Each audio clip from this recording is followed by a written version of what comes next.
Welcome to What About This Idea? Couch edition. This is our sort of testing out new equipment, Yep. new ideas, showing some of the versatility of Devine Fox Productions. Exactly. I mean, look at how riveting. It is riveting. I mean, Our space. we got ourselves a black leather couch.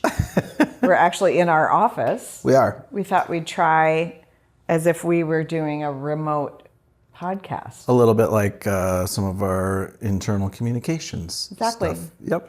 So we've got our remote mics, which are pretty, I feel like, beaming me up. Oh, I'm sure that doesnn't make any noise. No, it doesn't. I can't imagine. Okay. Can't imagine why pounding on your microphone might make a little. It might be frowned upon. I know, but it does seem very Star Trekky. Yeah, it does, but it works. It's amazing. I mean, we started this whole podcast with like giant headphones, and I needed the coolest ones, and then I wanted the red microphone, and like I need to have all the cool stuff. Do you know this about yourself? And then now we're not even using it. No. I mean, it still gets used in the studio. I know, I like it. Yeah. Sometimes I like to have a microphone because it makes me feel like a rock star. So we're going to put in a little plug for our Swedish or Finnish, I forget. I think it's Swedish. Could be. Or Finnish. Or could be Norwegian. Oh, this is not a plug. Oh, man. If you don't know, it's not a plug. I'm terrible. But anyway, no monos, or maybe they pronounce it differently than that. No manos? No manos. That is what it means. But anyway, this is their little sound unit. Yeah, we've been really impressed. Super impressed. In fact, I spoke with one of the, I believe one of the founders the other day. What was his name? Darn it. It's a great name, Let me too. guess. Hans. No, but it's something. Sven. It's along that lines. It was great. It's a great one. I'll look it up. I'm really sorry. I can't remember names. Never. Can't remember names. Can't remember what country you're in. Doesn't know how to pronounce your product. But this is a plug for you, my friends. You're the best. Actually, We'll put it on the screen. Can you tell we don't rehearse? AJ, if we didn't tell you what these were, just put it on the screen so that we can do a plug for them, because we have been talking it up. It's very space age. Yeah. It's different. It allows us the ability to go into places and do shows, and we don't have to carry all the big mics and whatnot. I know, and actually this feels more like a conversation, right? This feels like... It changes the way it feels, doesn't it? It changes the way, I don't know, it changes the way that we interact, right? It's just like we're having a conversation. Yep. It's, although we could probably reveal a few secrets and not really understand that we're doing that because we don't have all the... You mean secrets that our competitors might steal? Well, we do have some secrets that are not about business. But, I mean... Oh, I have no idea what that means. I have a ton of secrets. Do you? Yeah. Is this the proper venue for revealing That's of what I'm this? saying. Like if I was just sitting on the couch, maybe I'd tell you my secrets. Gotcha. But if I have earphones and a giant microphone in front of me, I'd be less apt to. There'd be more businessy. There'd be a symbol that I should not. That this is all being recorded. Right. Right. No, this is way more cash. It's super more cash. Yeah. You know what we need? We need like a puppy.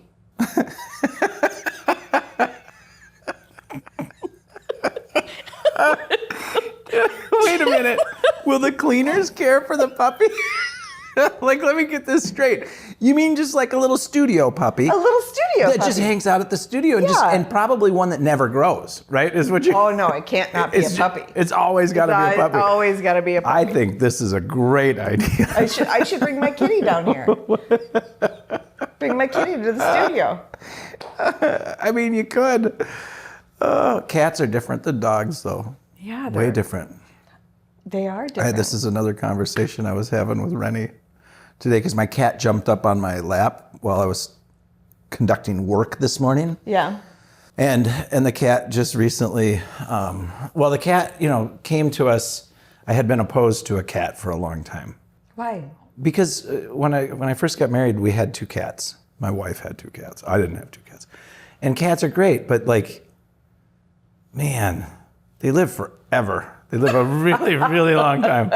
So this is really showing your loving and compassionate But side. I really did love those two cats. But like, I also liked furniture that didn't have hair all over it all the time. And I liked not having a cat like trying to steal my soul at night while I was in bed, where it's sitting there looking at your face and it's inches away and you wake up and you're like, what the H are you doing? You know what? Right in your face, looking at you like, I'm just checking you out, man. No, they're not. You know what they're doing? They're concerned for you because cats don't sleep very deeply. And so you're so asleep. What? And that's exactly what it is. Listen, I watch a lot of cat TikToks. I watch a lot of things about witches. They steal souls at night while you're sleeping. I'm just saying. Plus, they do not steal souls. I love cats and dogs equally. Do you? But I really do, yeah. I love cats and dogs equally. I don't think I have a cat person or a dog person in me. I love them both, right? I don't actually own either one.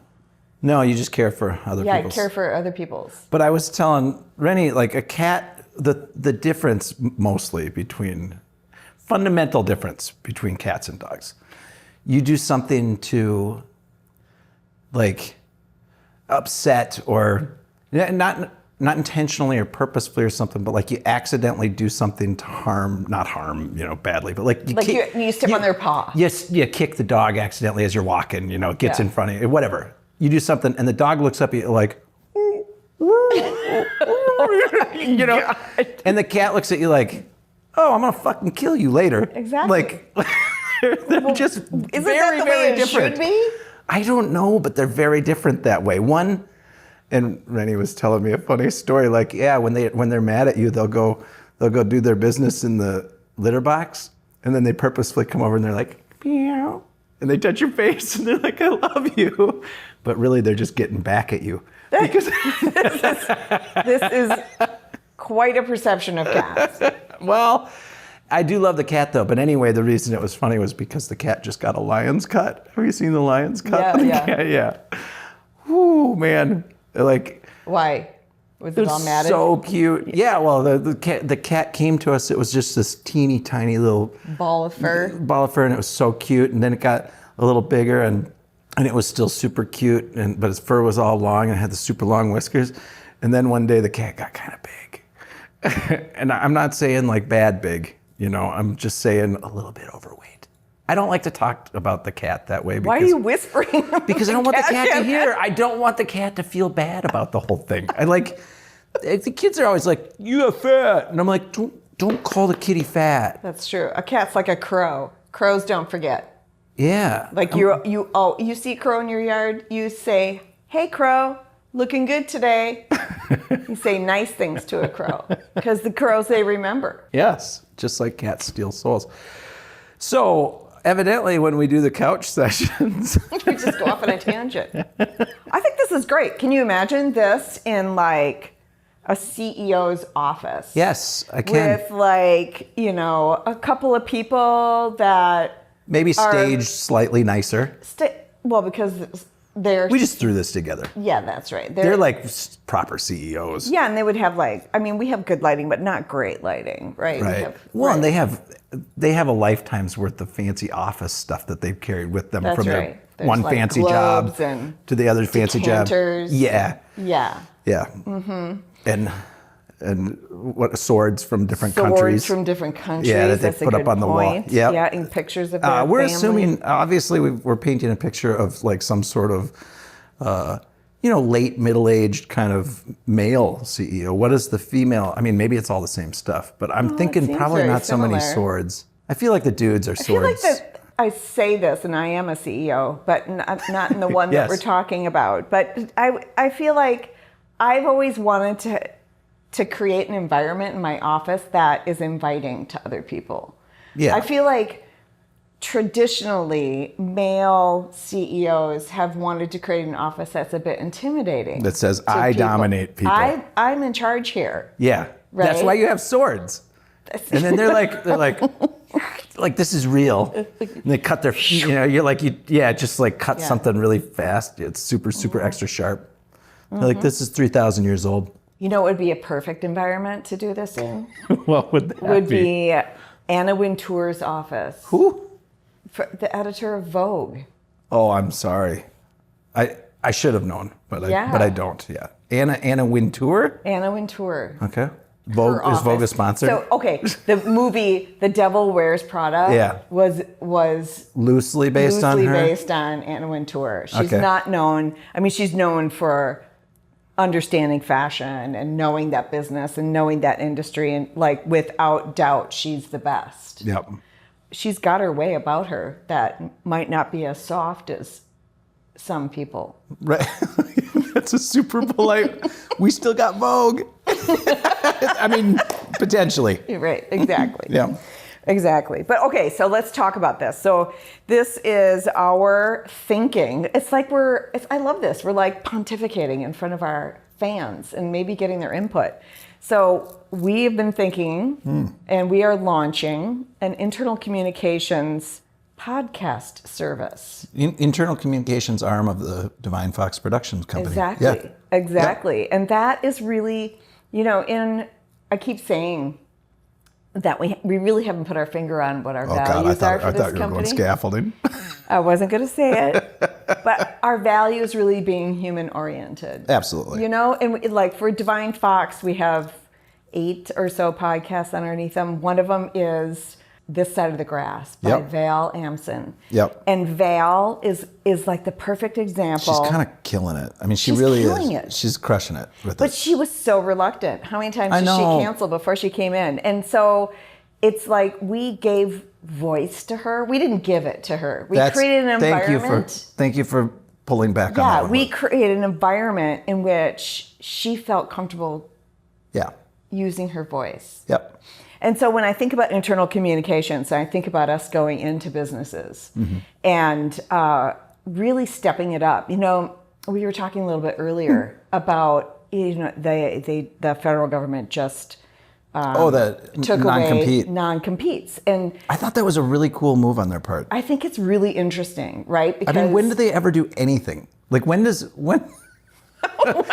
No, I mean, it just seems full stop sentence? Kind of. It just seems like there's so much dysfunction there, and I had no idea that there was some fight over this. But it makes perfect sense. Like you can't hamstring people and keep them from getting another job in that same industry. Like that's just not good for anyone. Who does that help?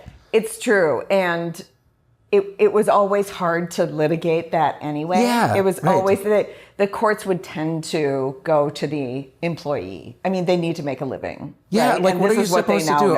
And you go, it's like you go somewhere and you get a job and they're like, here, sign all this crap. And you're like, okay, I didn't actually read all of that. Like, right. And then you get out of that company and they're like, you can't go work for anybody in the industry. Yeah, like, it's not even possible anymore, which I think creates an interesting impact for companies. And I was reading an article, and I think it was in the Human Resource magazine that was talking about what's the next wave and trends. You didn't.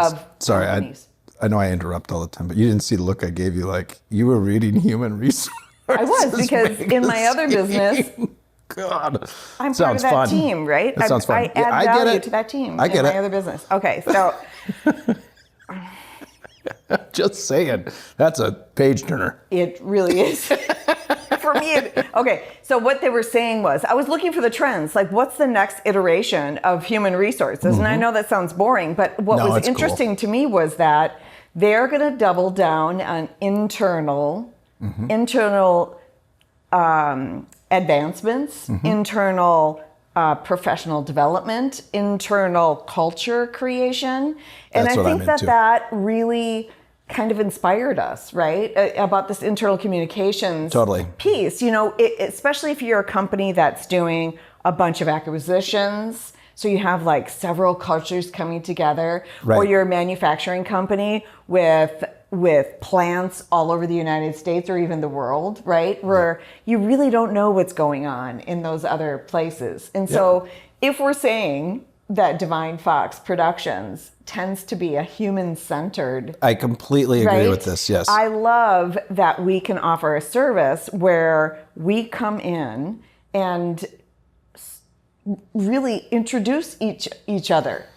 I mean, it's like a central part of your life. I've seen it. Yeah. Like we've only known each other less than a year, right? But like all you do all day long is communicate with people. And all you do is, like, if you see it from my perspective, right? Yeah.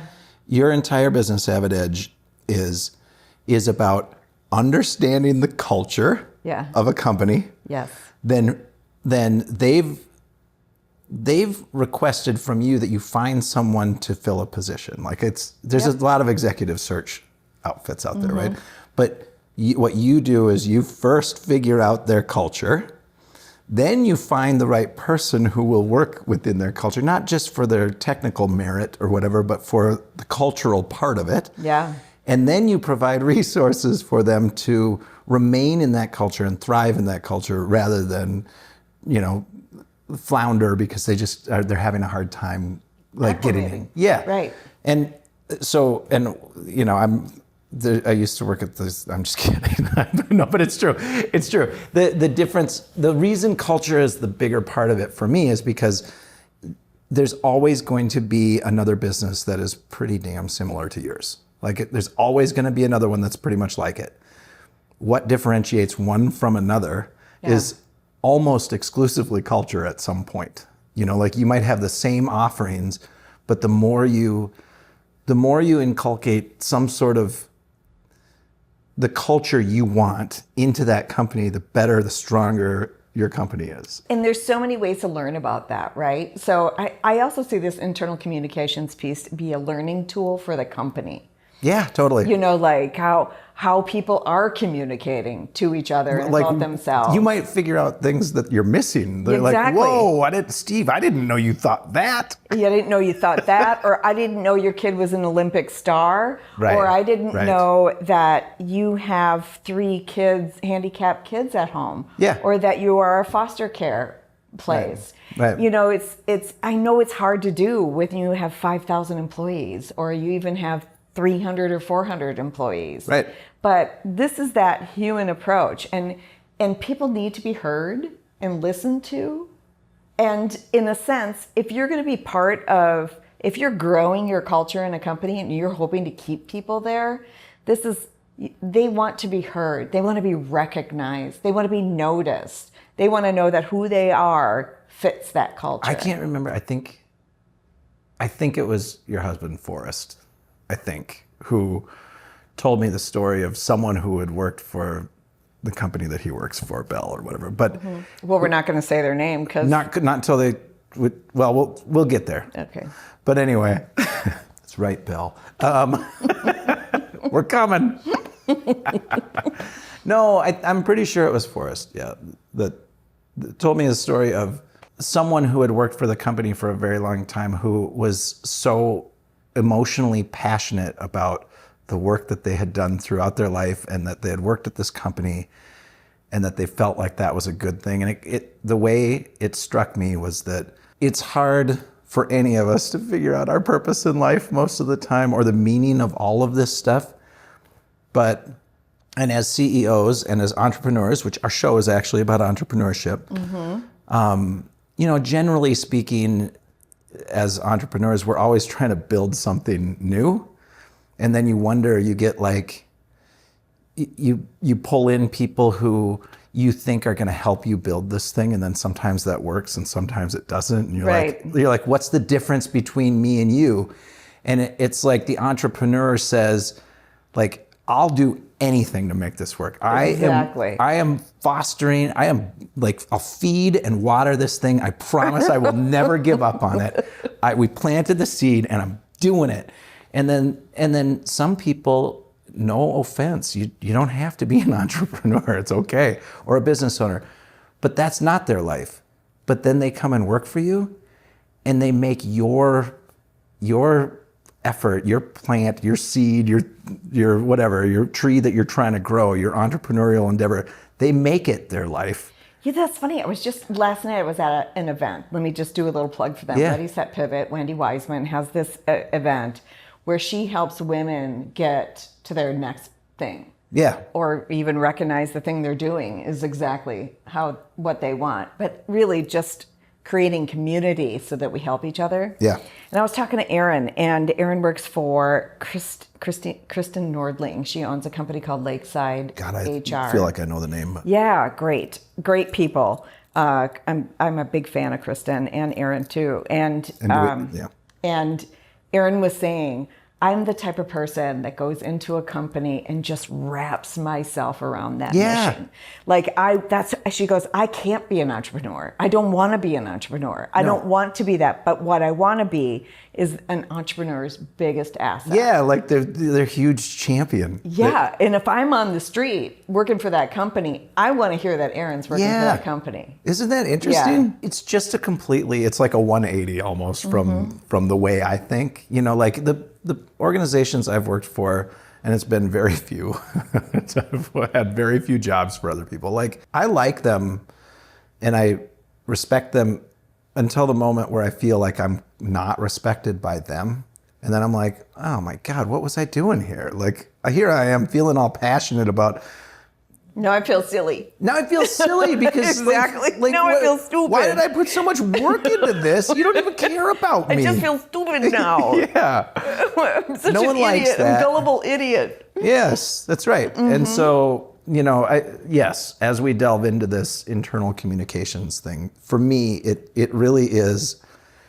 It's about the like enabling people to feel that passion about what you're doing and to be honored for it, really, like, because they are going to do it. There are people out there who will absolutely fold themselves in, wrap their arms around your idea and your company, and all they really want in return is the best work-life balance they can get, all of that stuff. You know, they want to get paid, they want good benefits.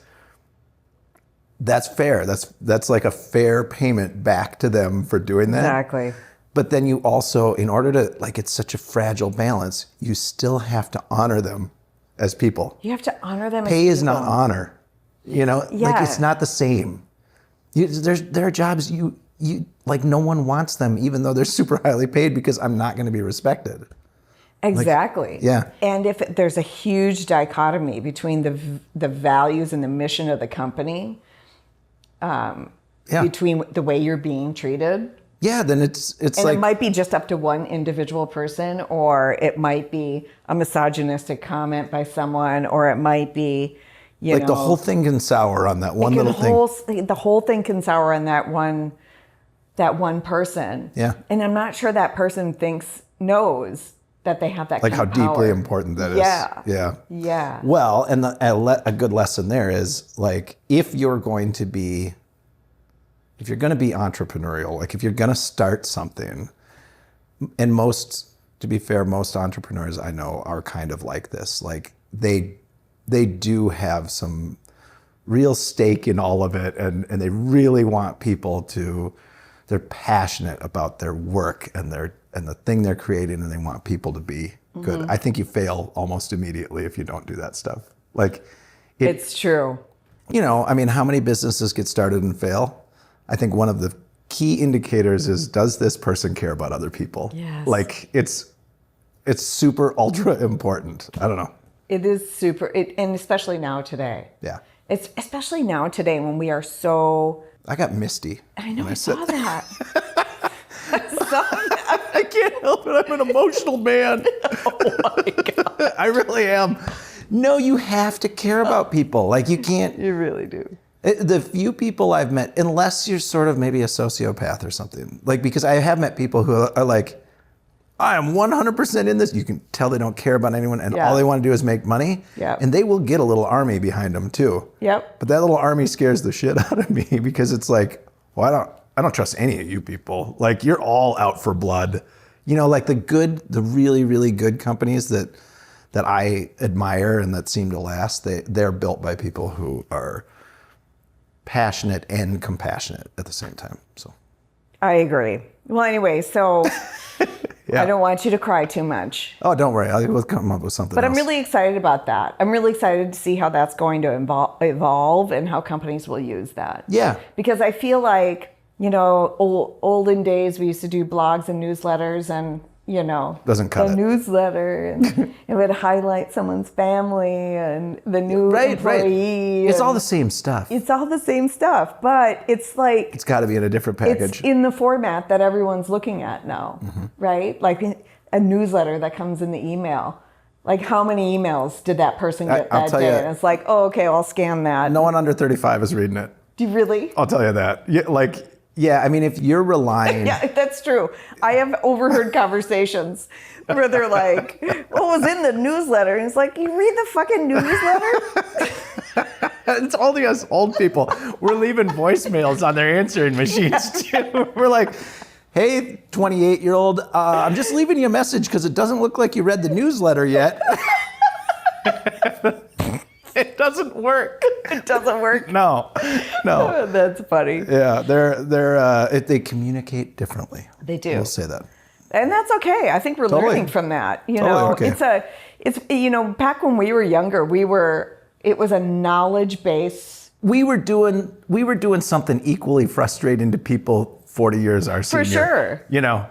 It's just what it is. I think we were at the cusp. I've been seeing a lot of this. Are you Gen X? Yeah, you're Gen X. Yeah, I am solidly Gen X, yeah. I've been seeing a lot of socials on the socials. Yeah. I know that. Well, they have algorithms and stuff. But yeah, I call it the socials. That's fair. I've been so it makes sense that it's an algorithm and I'm seeing it. Yeah. But there's a lot of other generations talking about Gen X. Finally. Right? Exactly. And they're like, don't wake up, Gen X. They're gonna get pissed off. They're gonna rip your fucking head off. Oh, yeah, really? It's like, don't they? These are the and they use examples that are hilarious. They're like, these are the ones that their parents just sent them out. Oh yeah, it's true. And said, go figure it out and come back for dinner. And these are the ones that 100% like, true. Did anyone drive me to a sport? No. If I was unable. You still had to crank the telephone to make it work. Exactly. No, not really. Not that old. No, I know, me either. But there were still rotary dial phones when, and I mean the generation before us, phones were a novelty.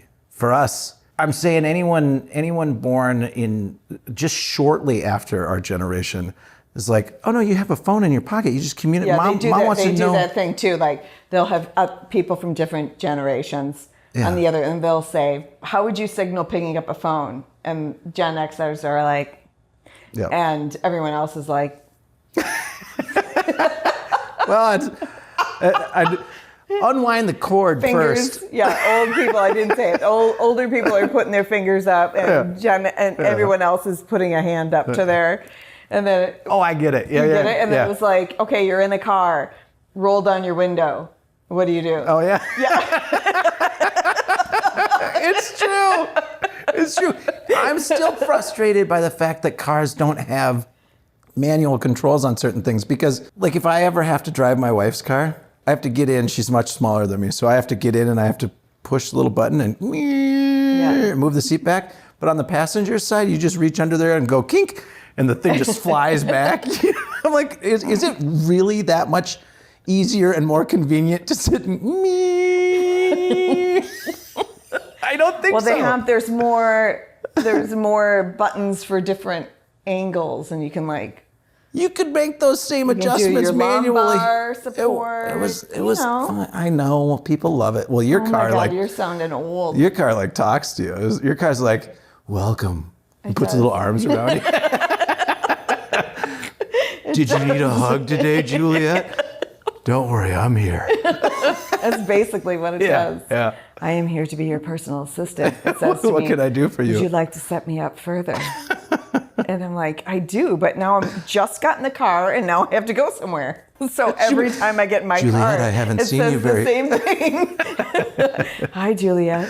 I am your personal assistant. Would you like to set me up? I'm like, yeah, I do, but now I have to go somewhere. It's gonna get all it's gonna get all jealous. It's that's not Close Encounters. What's the 2001: A Space Odyssey? Not everybody's favorite movie. Is it Hal?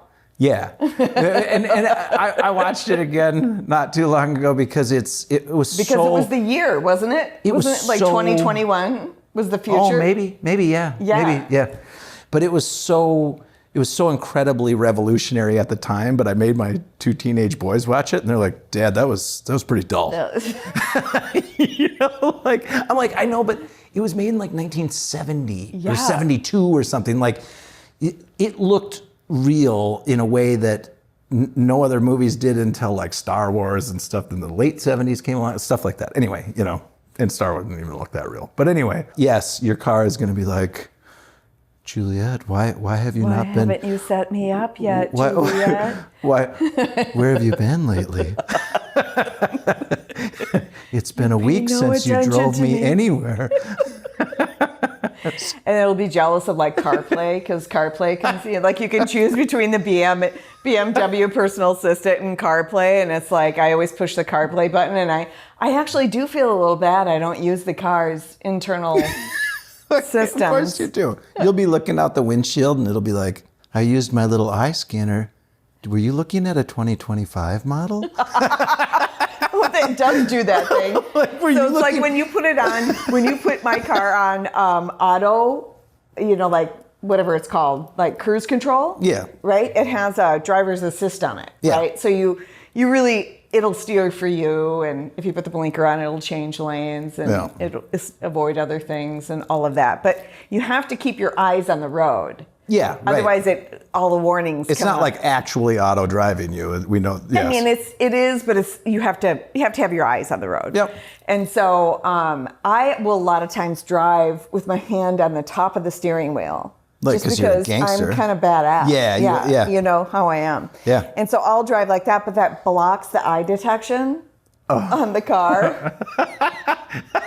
And it's like, "Don't do that, Julia." It's like all the alarms go off. We've detected I told you 10 and 2. 10 and 2, Juliet. Shit. I have no idea. Our new setup doesn't lend itself to knowing how long we've been talking. No, because I'm used to watching the little thing. But I'll tell you what, I think that was a half. Let's call it a half. Because our what are we going to do in the second half? That's fun. I think we should talk about... Fun? Let's talk about fun things. Oh, so the first half was what? That was all work? I don't know that was all work. That's true. It did feel like a little, it felt a tiny bit like a plug for just us, but it's because we're just talking. We don't actually have much time as busy entrepreneurs to sit down and just talk about our own work with each other. Let's talk about more of that. More of that or other things in the world, yeah. Yeah. No, I've got a whole bunch of things. I think we can do this. We've got other things. Let's do it. Second half coming up. All Woo! Right.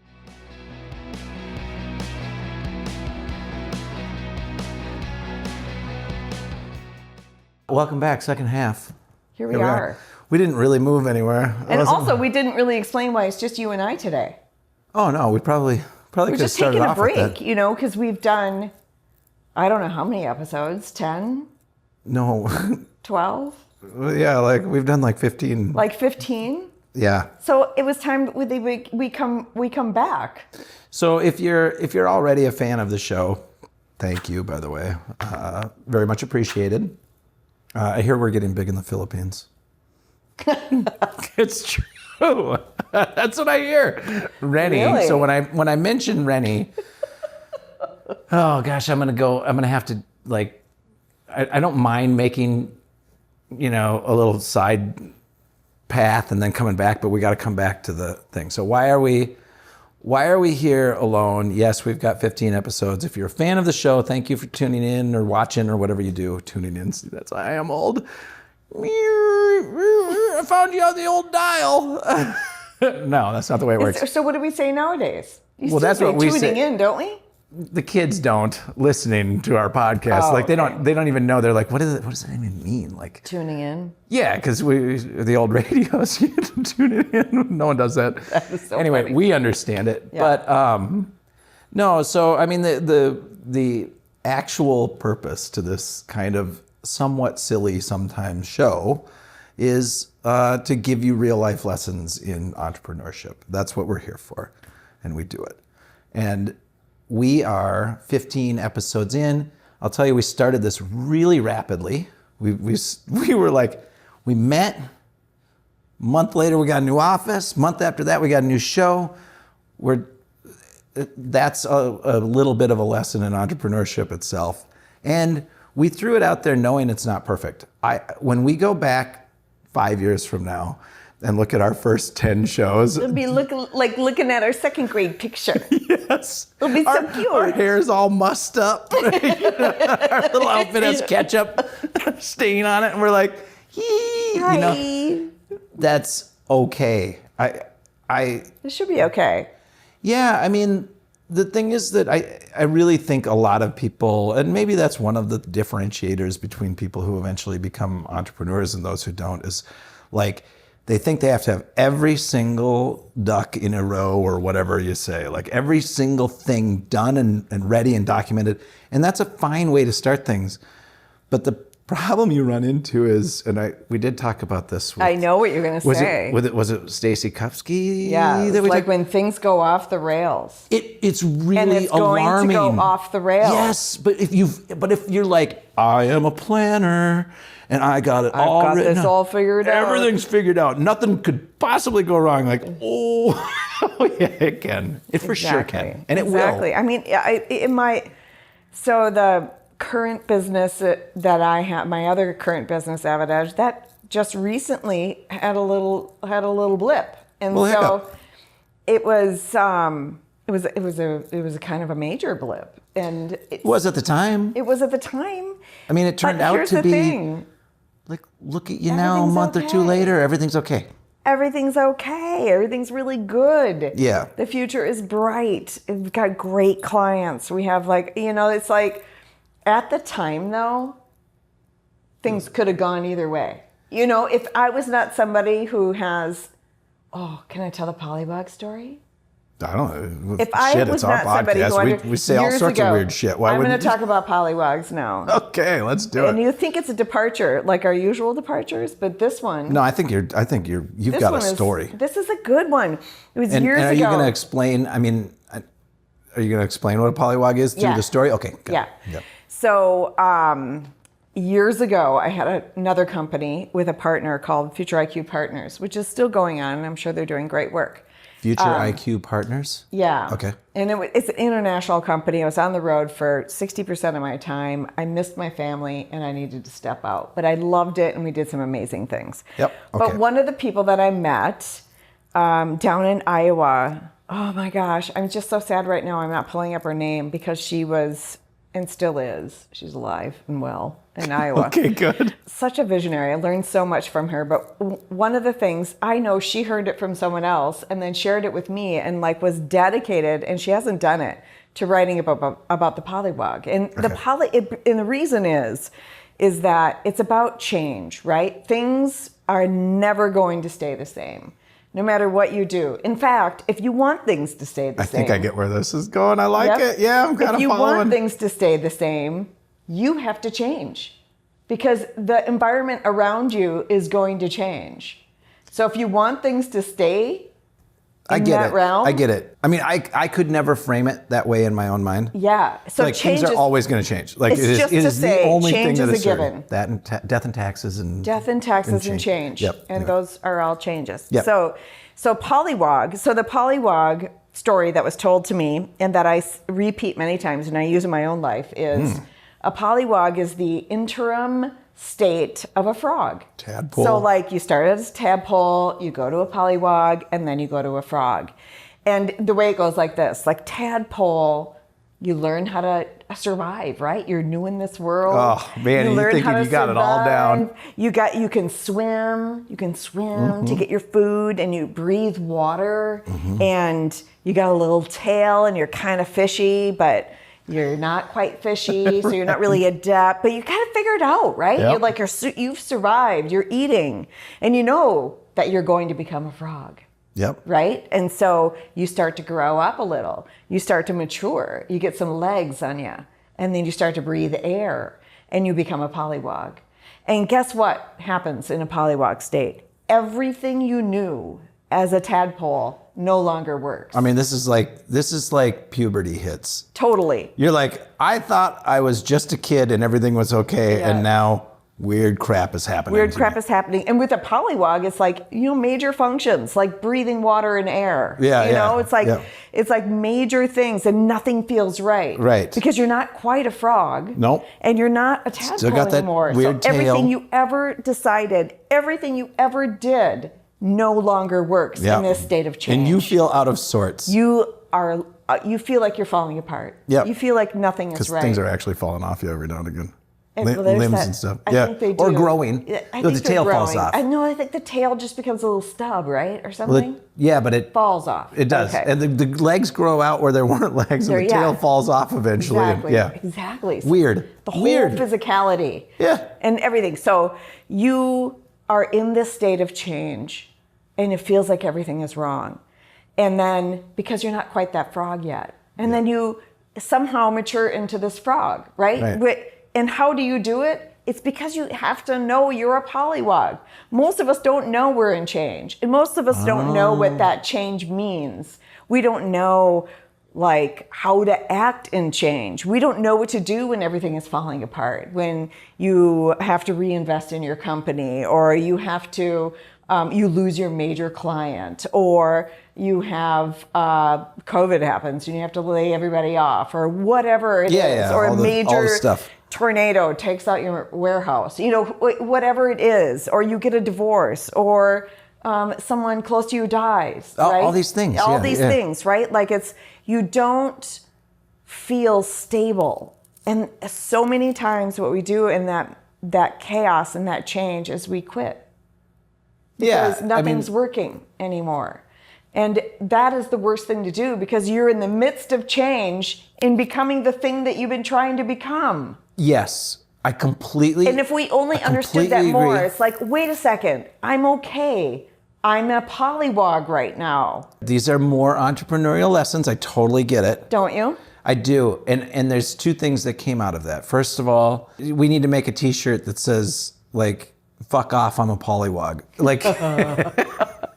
Be kind. How about be kind? No, fuck off, I'm a polywog. I don't even know what's happening. Everything's changing. Just leave me alone. Don't even ask me a question. Yeah, don't ask me how I am. I'm in the midst of some really weird change. I used to breathe water. Now they're telling me I gotta breathe air. Exactly. Yes. Fuck off, I'm a polywog. Yeah, that's one. I'm a polywog. God, what was the other thing? The other was, if the transition from tadpole to frog through the polywog stage is so incredibly uncomfortable for someone, to quit means to go back to being a tadpole, basically. It's not like you give up and die, but it's okay. I know what you're saying. You don't actually go back. No, you actually cannot go back, because you've already become a polywog. I know, but the thing is that I feel like another weird entrepreneurial lesson that some people need to understand is that you've given it a go and it doesn't work for you. You might not be that. You're not that. And right? that's okay. And it's hard to handle change. But for some people, they give it a go, it doesn't work, and they're like, I'm gonna give it a go again. And then I'm gonna give it a go again. And that's don't be afraid to fail, which it should be something. But those also of us that are what is it called? When you don't care if you get hurt. Self-emulating. Bring it on. Bring it on. Is that all you got? Isn't that self-emulation when people burn themselves or whatever? Anyway.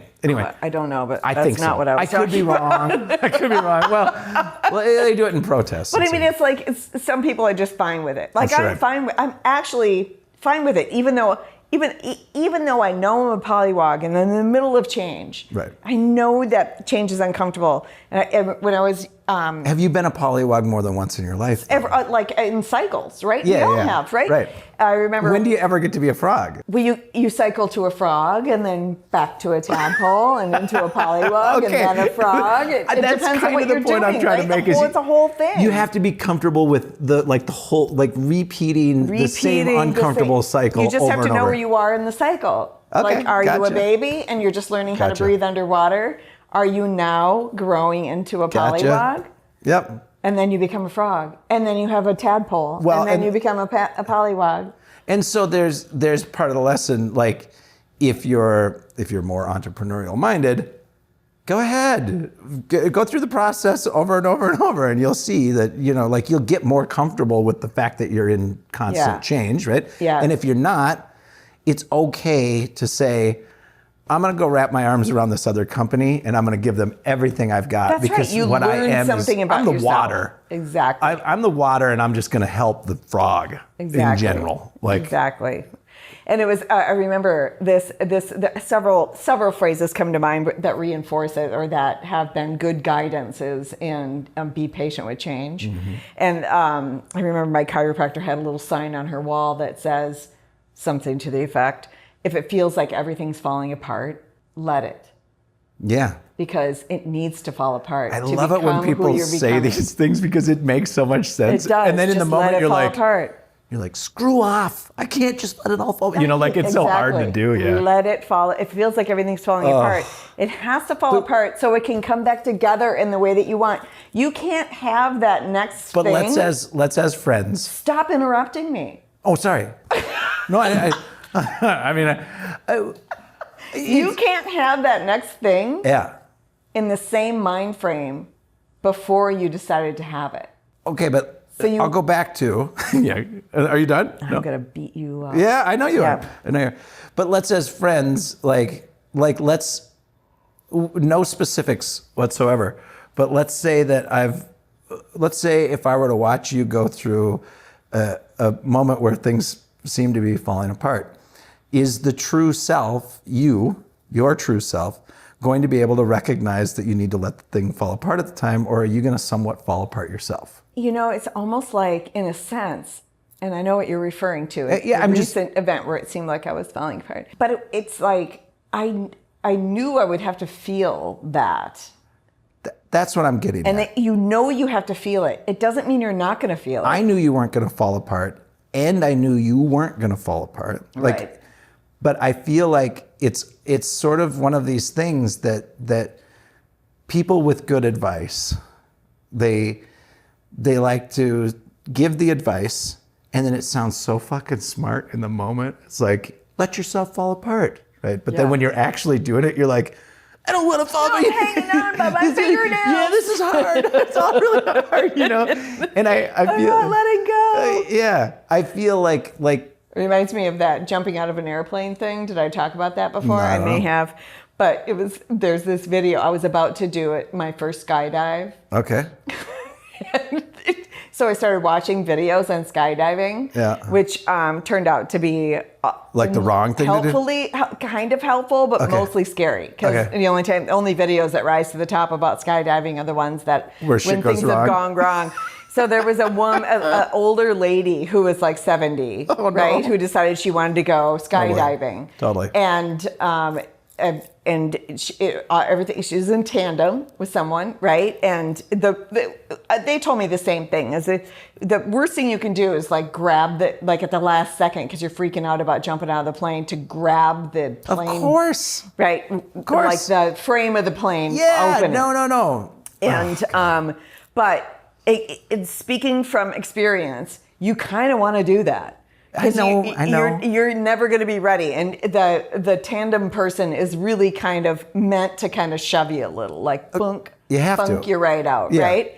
But what she did is she lost her nerve at the last minute, grabbed the frame so hard, the 70-year-old woman grabbed the frame so far that she turned herself inside out as they fell out of the plane, and she was upside down to the tandem person. Turn the harness inside out. Yeah, so she was like head to toe with this. You said turned herself inside out. I'm like, are you telling me there's like some sort of weird snuff video where this old lady is like,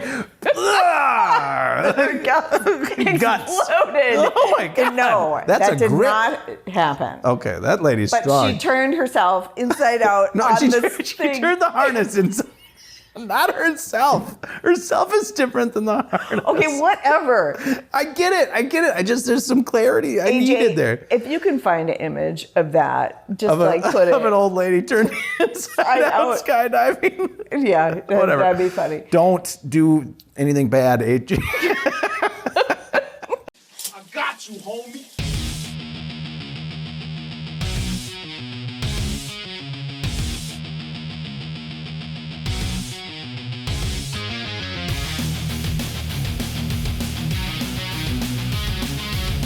Anyway, so it was like I had seen that of that poor woman who So you had a vision of what you were maybe going to do. Yeah. So then when I got to the opening, I was like, don't grab it. But it don't almost grab makes it don't worse, grab right? It almost like you just like want to grab it. I totally get it. Oh God, I went and saw my little sister in a play years and years and years ago. She's a very talented actress, and she, in her youth when she acted, and she was always in these plays, and she was always doing great and recognized for it. But she warned me that it was like a really small venue, like super intimate. And she said something along the lines of, "Don't embarrass me. Don't do anything to embarrass me." And I swear I sat there for like an hour and a half, and I had to fight with one part of my brain that was like, you got to get up and say something.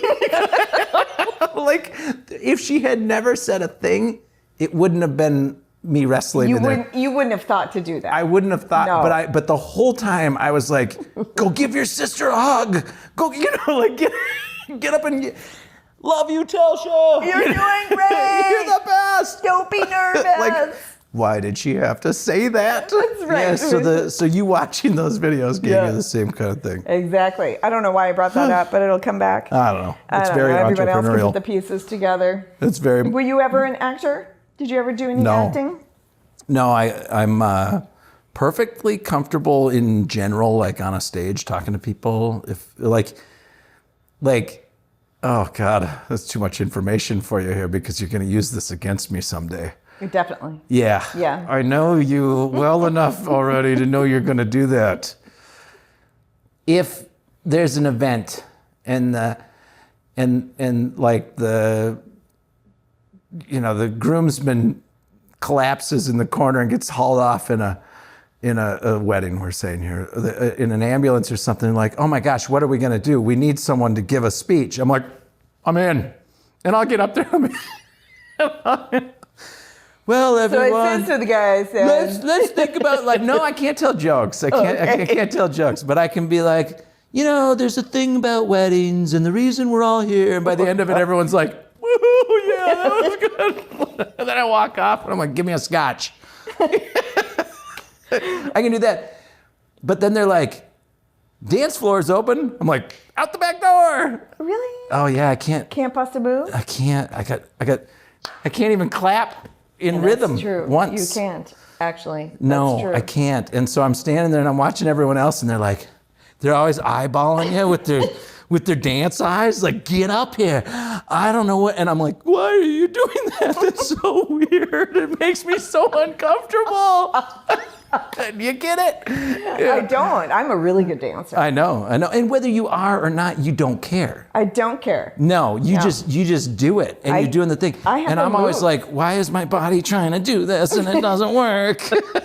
It's hyper upper Midwestern that way.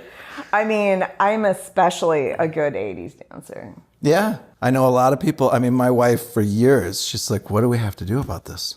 What can we possibly do to fix this dancing issue? I mean, you can't even dance at a wedding. That's like sad. I try.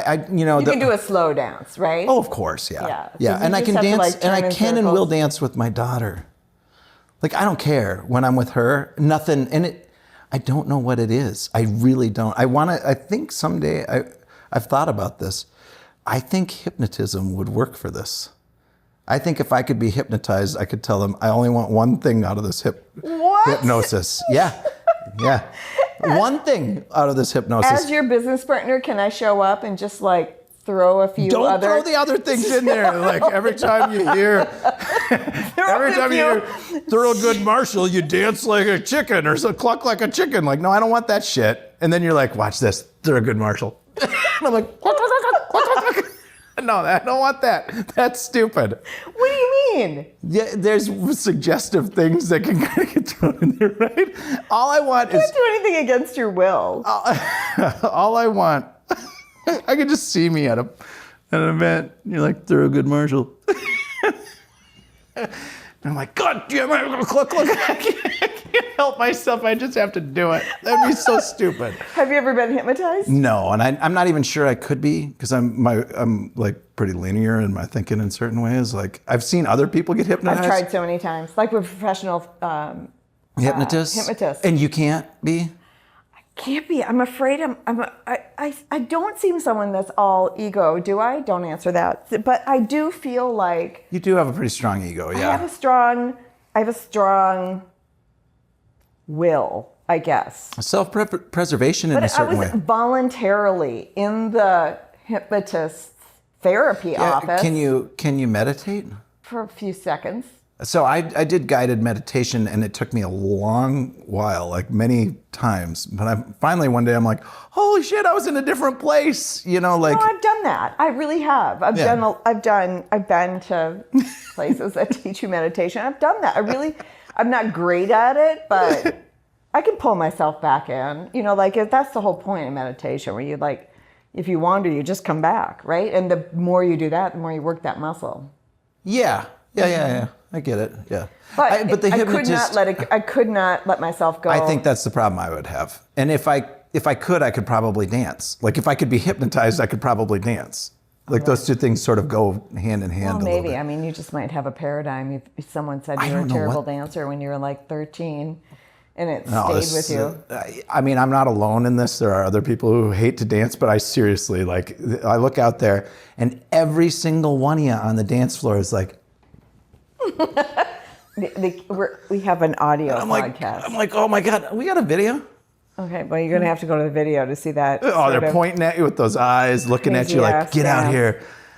I would just like the hypnotist to say, like, be unafraid of dancing. It's okay.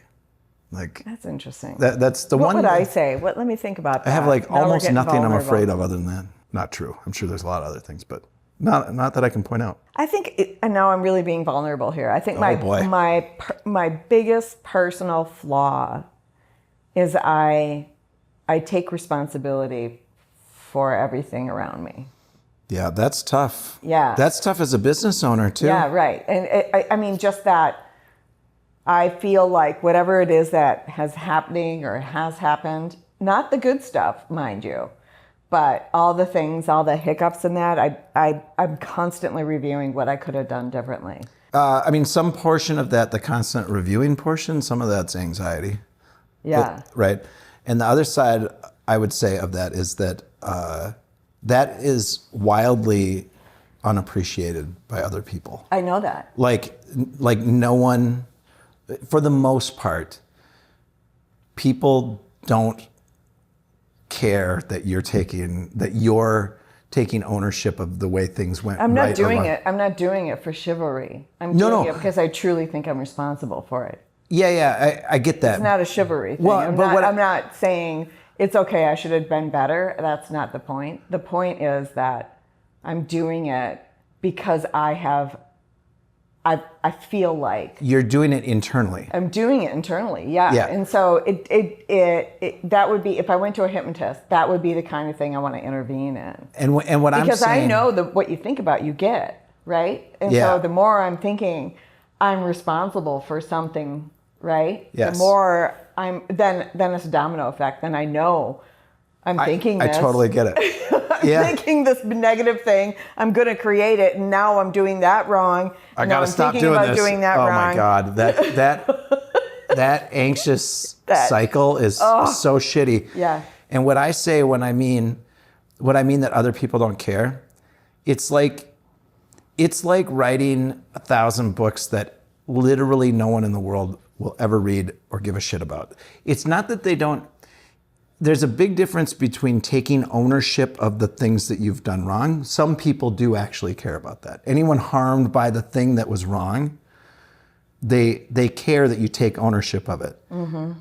Feeling responsible for things that actually everyone's already walked away and they don't give a shit and no one cares. Like no one's looking for who's responsible. Oh, I'm certainly, if no one cares, I'm certainly don't care about that. But who cares about most anything? I'm not justifying it. You don't have to argue against it. No, I'm not trying to argue. I'm trying to give you the ability to somewhat release that because Because what I'm saying this is that it's like that. There's an old saying that like a rocking chair will give you something to do, but never get you anywhere, or something like it's. The thing is that I think ultimately self-responsibility is really important. And to know that your destiny is driven by you is very important, right? Totally. I think where I go off the rails is I feel responsible that, okay, and it's going to even sound ridiculous coming out, right? Mm-hmm. I feel responsible that I was not able to do something for someone before they went off the rails. Right. And I could see the signs that something was happening. Can't fix that. But I could, yeah. So I can't fix that. Can't fix it. But I take full, like, I'm like, well, that's true. I can't change what they did. But I'll think to myself, if I had done these 5 things, then it would have been different. And it's not. You're right. You're absolutely right. Yeah. Yeah. It doesn't work that way. It doesn't work that way. And part of so the that's reason I would if I were to be able to go and ask for one thing, it wouldn't be so I could dance, because as I mentioned, I'm a really good dancer. No, I know. Yeah. I mean, you're in it. Yeah. You're dancing. Yeah, I'm dancing. Yep. And then it would be that. It would be like, I get it. Fucking take responsibility for your own future, but you don't have responsibility for everybody else's. Well, it's like overly empathetic or something, because I don't know. It's not even empathy. It's like guilt. Whatever. I don't know what it is. I don't know either, because neither of us are qualified to make that. No. But I mean, it's one thing to take ownership of and responsibility for the things that you've done wrong that maybe harm someone. And I know you have the ability to do that, and you can go back. For sure. Yeah. But it's a whole nother thing to like to chastise yourself for this thing that is probably not terribly consequential, and no one actually thought it was your responsibility to take care of it or fix it or whatever. Anyway, like, us Gen Xers, going back to that, it was like, the first people that are, through our lives, people pointed us back to was, what happened in your childhood. Oh yeah. Like you go back and it's like, well, my parents did this, or my dad did that, or my family did this, or whatever it was, right? Nowadays, the young ones don't think that at all, because I've often said to my daughter, I'm like, ooh, that may have been my doing that you do that. Oh, really? Right? Yeah. And she'll be like, stop saying that, because let me own you it. didn't do anything wrong. Nothing? Yes, she said I didn't do anything wrong. I have it on paper. You can dance, and you were the best mother in the world? No, I wasn't. I wasn't a perfect mother. But she's like, it's not you. I just like what I'm dealing with is not you. You did not do this. Totally right. Right. On her part. Yep. Yeah. So she recognizes in you this desire to like. I don't know if she recognizes it, or it's like a trend in the younger groups. Oh, who knows? I don't know. Who knows? Speaking of trends, as we wrap this show up. Yeah. Oh yeah, we're definitely in wrap up mode here. Okay. Yeah, I had to check time wise. What's the trend you want to talk about? Well, the trend I want to talk about is the sort of global cult that we joined. That we joined late, like we came to it later than a lot of other people. This whole VA thing. Let's talk about that. We're going to talk Isn't it about weird? Rennie. You didn't even explain Rennie Or AJ. or AJ. Like, who are we talking We're talking to AJ. to and about when we talk about Rennie and AJ? And I want to take on this part of this show. It's at the tail end of a very chaotic, the two of us on a couch catching up show, which is great.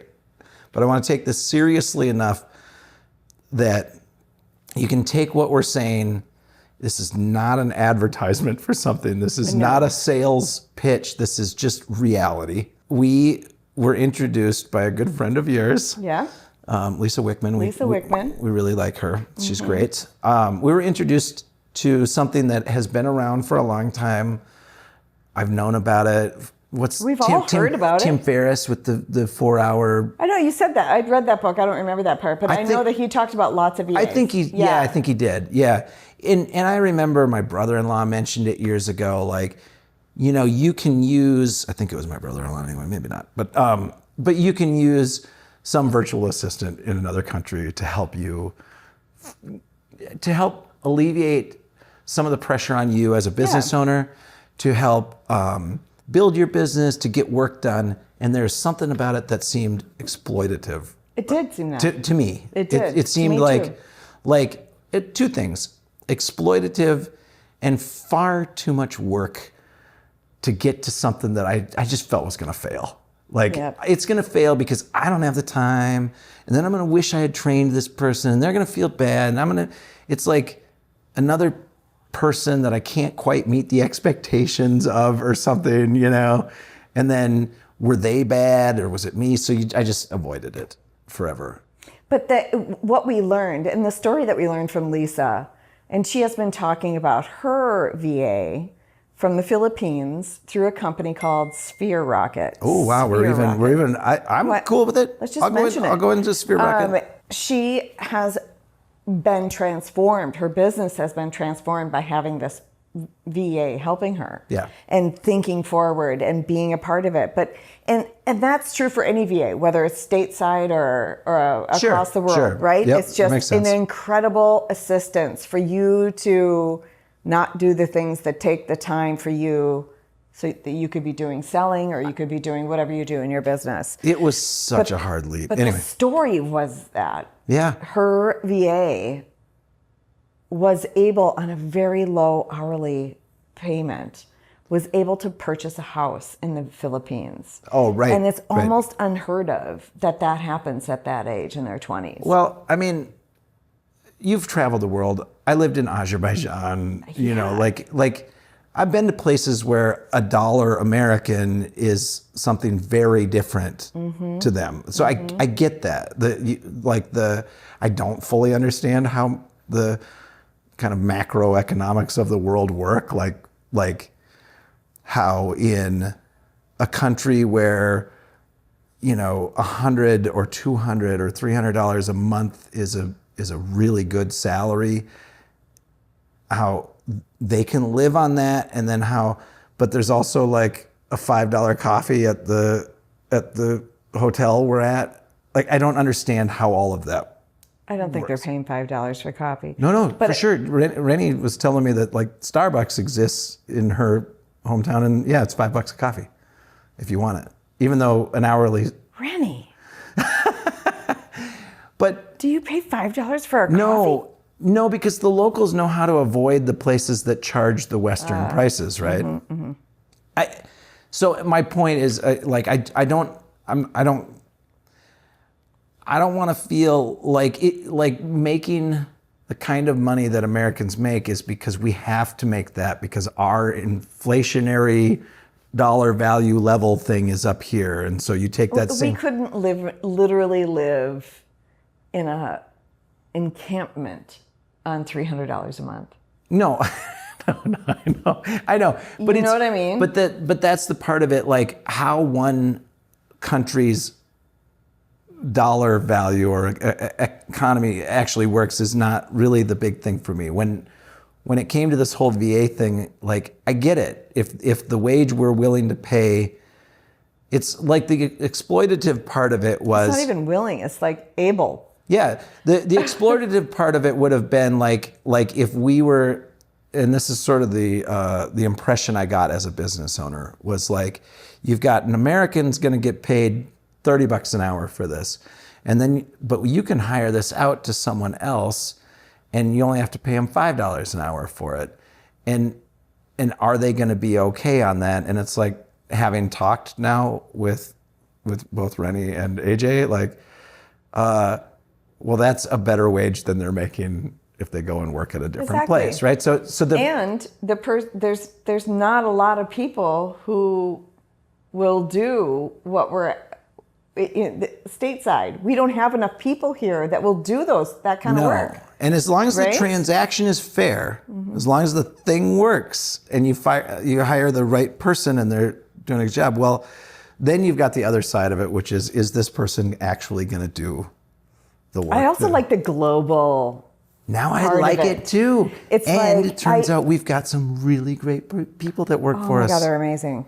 I like the global aspect. Like, I'm learning about the global aspect. I know, and the kids are like, you rolling down the windows still over there? Or are you going to hire me as a virtual assistant? Exactly. It's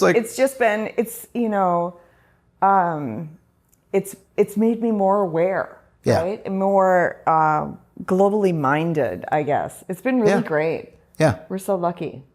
Yep. I agree. And I was concerned when we did it. I was worried that like it felt a little bit like signing up for like a pyramid-y, culty kind of thing. And now I'm like, no, absolutely not. These are really, really talented people. Really, really good. Who just, they're just remote employees. That's all they are. It's like, that's the part that changed in my mind, is that it's the whole VA thing. Like ever since the pandemic, it's just a remote employee, happens to be in a different country, awesome person, doing great work. Thank you both, AJ and Rennie. So, Yep. That's what that's what we're saying. that's what we're saying. We're so lucky. And I would say if this is, if this is an entrepreneurial podcast, which it is, I would recommend to people who find themselves in the position of being an entrepreneur, don't be too afraid of it. Actually look into it a little bit. Yeah, right. Check it out. I mean, Shoot clearly, us a note. Yeah, clearly if you have questions, you can email us. But yeah, it was something that I needlessly feared a lot in some weird way. But It's been great. Yep. It's been really great. Thanks, you guys. Yep. So anyway, And there we go. we didn't even mention the name of our podcast today, although we have our intros, outros. I said it once at the beginning. Anyway, What about this idea? thanks for listening to, thanks for tuning in to What About This Idea?